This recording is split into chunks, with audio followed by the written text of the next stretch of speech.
ભગવાનના એકાઉન્ટમાં ડિસ્કાઉન્ટ નથી. આ પ્રશ્નરૂપ વિધાન પણ હું કહેવા માગું છું અને એને એક વિધાન તરીકે પણ મૂકીએ કે ભાઈ ભગવાન કોઈ વ્યક્તિ કર્મ કરે છે અથવા તો કોઈક સારું નરસું કરે છે તો ભગવાનના જે એકાઉન્ટ છે એમાં એના કર્મ જમા થાય છે. પાપ કરે તો એનો જમા થાય પાપ, અને કર્મ જે કરતો હોય ટૂંકમાં જમા ઉધારની વાત છે.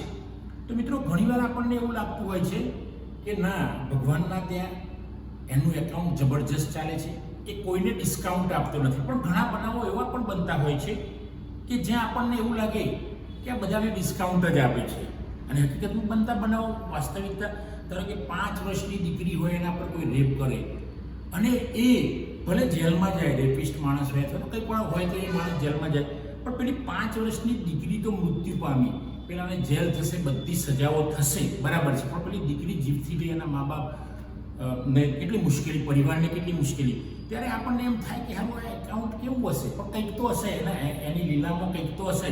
આપણે પછી ભૂતકાળની વાતો કરીએ અથવા તો પૂર્વજન્મની વાતો કરીએ, પણ છતાં પણ જે હાલમાં જે બનાવ બન્યો છે એને આપણે કેવી રીતે જોઈશું?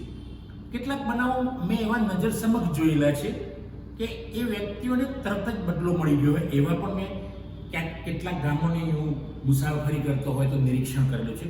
એક ગામમાં, એટલે મારા જ ગામમાં, એક ભાઈ ગિલોલ લઈને આવ્યા અને પક્ષીને તાકીને મારતા હતા. ગિલોલ પક્ષી તો ઉડી ગયું પારે એવું તો, પણ એ ગિલોલ પક્ષી પણ ના લાગી, પણ બાવળના પેલા જે હોય ડાળી, ઝાડું ડાળું હોય એના પર વાગી અને સીધું રિવર્સ થઈને આવીને ભાઈને અહીંયા વાગી કપાડે.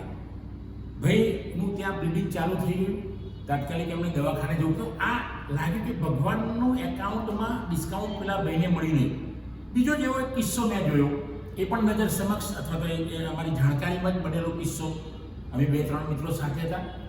એક ભાઈના ત્યાં નાગ આવે રોજ, પણ પછી એ ભાઈ પાછળ પડે એટલે નાગ ભાગી જાય.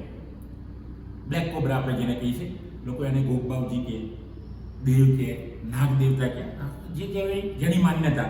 અને સાચી પણ વાત છે, જીવ કોઈ પણ હોય એ ખરેખર ભગવાનનું એક અવતરણ છે, ભગવાનનું સર્જન છે. એટલે એને આપણે નાગને ખબર નથી કે હું કરડીશ તો માણસ મળી જશે.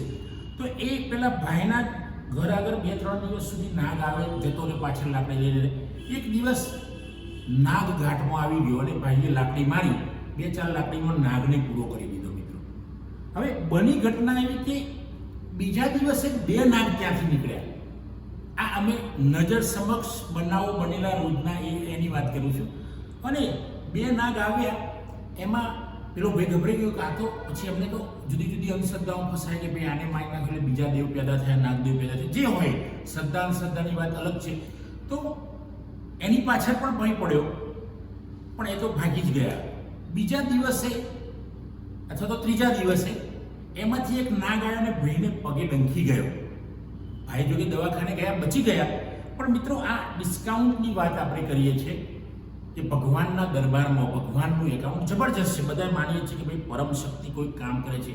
કોઈ આને કૃષ્ણ કહે, કોઈ રામ કહે, કોઈ બુદ્ધ કહે, કોઈ મહાવીર કહે, કોઈ અલ્લાહ કહે, કોઈ ગોડ કહે, જુદા જુદા બધાના શબ્દો હશે ભગવાનને બોલાવવાના. પણ ક્યારેક જિંદગીમાં એવા બનાવો બની જાય છે કે નિર્દોષ માણસ અચાનક, આપણા પ્લેન ક્રેશ થયો 1 વર્ષ પહેલાં, એ પ્લેન ક્રેશમાં કોઈ ગુનેગાર નહોતું અને બધા સાથે એ અકસ્માતમાં ગયા.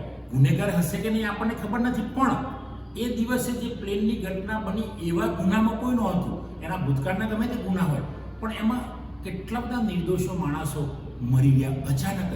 1-2 મિનિટની એક બેન બચી ગયા ત્યાં અને રડતા હતા કે મારું પ્લેન છૂટી ગયું.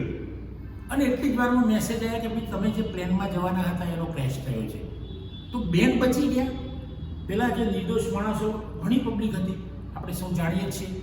તો ત્યાં બધા જ કંઈ ગુનેગારો હશે જે પ્લેનમાં ગયા હતા, તો બધાને એક જ જગ્યાએ ભગવાન એમને બદલો આપવાનો હશે એમના પૂર્વકર્મનો.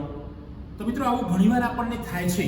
પણ છતાંય હું પણ ઘણીવાર આ વિશે વિચારતો હોઉં છું. આ વિશે વિદ્યાર્થીઓને વાત કરતો હોઉં છું, કોઈ જગ્યાએ વ્યાખ્યાન માટે ગયો હોય તો યુવાનોને વાત કરતો હોઉં છું. કોઈ આધ્યાત્મિક માણસો મળી જાય, કોઈ ધાર્મિક માણસો મળી જાય તો એમની સાથે પણ આવી ચર્ચા, પણ આનો ઉકેલ આવતો નથી. કારણ કે ભગવાન છે વાત સાચી, કોઈક શક્તિ હશે, વિજ્ઞાન પણ કહે છે કે ભાઈ કોઈક એવી શક્તિ કામ કરે છે, પરમ શક્તિ જે આપણે જોઈ શકતા નથી પણ આપણને જીવાડે છે, આપણો નાશ કરે છે, આપણને જીવનમાં આગળ વધવાની તક આપે, બધું જ ખરું મિત્રો. પણ છતાંય મને તો એવું લાગે છે કે આ ભગવાનના એકાઉન્ટમાં ડિસ્કાઉન્ટ હશે કે નહીં, એક એવો થાય છે. અને એવું પણ બીજો વિચાર આવે કે હશે જ, પણ આ બધી વાતો ચર્ચાની નથી પણ એ સમજવાની વાતો છે. અને એ ચર્ચા કરીએ તો પણ કંઈ એમાંથી મળવાનું નથી. કારણ કે ઈશ્વરનું તો કેવું છે, આપણે જે કહીએ કે ભાઈ હું એની પૂજા કરીશ નહીં કરીશ તો મને ફળ આપશે નહીં આપશે, એ 2 નંબરની વસ્તુ. એને તો પૂજા કરશો કે નહીં કરો, એને તમે ગમે તે બોલશો, ગાળો બોલશે તો એ તો જે તમારા માટે એની જે ભાવના હશે એ કરવાનું જ છે. તો ઘણીવાર એકાઉન્ટ ઈશ્વરનું જે છે એમાં ડિસ્કાઉન્ટ છે કે નહીં. પણ મિત્રો હું અહીંયા આનો સાર એ કહેવા માગું છું કે આપણે મનમાં એમ જ નક્કી કરીને રહીશું કે ભગવાનના ત્યાં જબરજસ્ત એકાઉન્ટ છે અને એ કોઈને એમને ડિસ્કાઉન્ટ નથી આપતો એવું માનીશું. કેમ કે આપણે જો સારું કરીશું તો સારું જ મળશે, ખરાબ કરીશું તો ખરાબ જ મળશે. પેલું વાક્ય બહુ ફેમસ છે, કર ભલા હોગા ભલા. તો બસ આ પોઝિટિવ હું વિદ્યાર્થીઓને કહું છું કે તમે સખત મહેનત કરો, ભગવાનના એકાઉન્ટમાં તમને બદલો મળશે. તમે કોઈકના માટે સારું કરો, વિચારો સારું, તો પણ તમને બદલો મળશે. બસ આ પોઝિટિવિટી લઈને જવાનું છે. એટલે જ મેં કીધું છે કે ભગવાનના એકાઉન્ટમાં ડિસ્કાઉન્ટ નથી, એવું આ મારો અનુભવ છે. ઘણા વિદ્યાર્થીઓ યુવાનો સાથે ચર્ચા કરીને પણ હું વાત કરતો છું તો આ અનુભવ છે મિત્રો. એટલે આપણે એવી જ રીતે જઈશું. ખાસ યુવા મિત્રોને કહું છું, આજના એઆઈના યુગમાં જીવી રહ્યા છે કે આપણે એવું કામ કરીશું તો ભગવાન એનો બદલો આપે છે. કે સખત મહેનત કરીએ, આપણો પોતાનો વિકાસ કરીએ, આપણો વ્યક્તિગત વિકાસ થશે એટલે સમાજનો વિકાસ થશે, સમાજનો વિકાસ થશે એટલે દેશનો થશે, અને દેશનો થશે એટલે દુનિયાનો વિકાસ થશે. અને જ્યાં વિકાસ હશે ત્યાં યુદ્ધો ઓછા હશે, કારણ કે એકબીજાને લોકો સમજતા હશે, લડાઈ ઝઘડા ઓછા હશે. કારણ કે વિકાસ હોય, રિયલ વિકાસ, રિયલ ડેવલપમેન્ટ, ત્યારે ઝઘડા યુદ્ધો ઓછા થાય. તો મિત્રો આપ સૌને વંદન કરું છું. જો આ મારો વિડીયો સારો લાગ્યો હોય તો એને શેર કરો, લાઈક કરો, કોમેન્ટ કરો અને ચેનલ સબસ્ક્રાઈબ ન કરી હોય તો સબસ્ક્રાઈબ કરો. થેન્ક યુ દોસ્તો. જય હિન્દ, જય ભારત.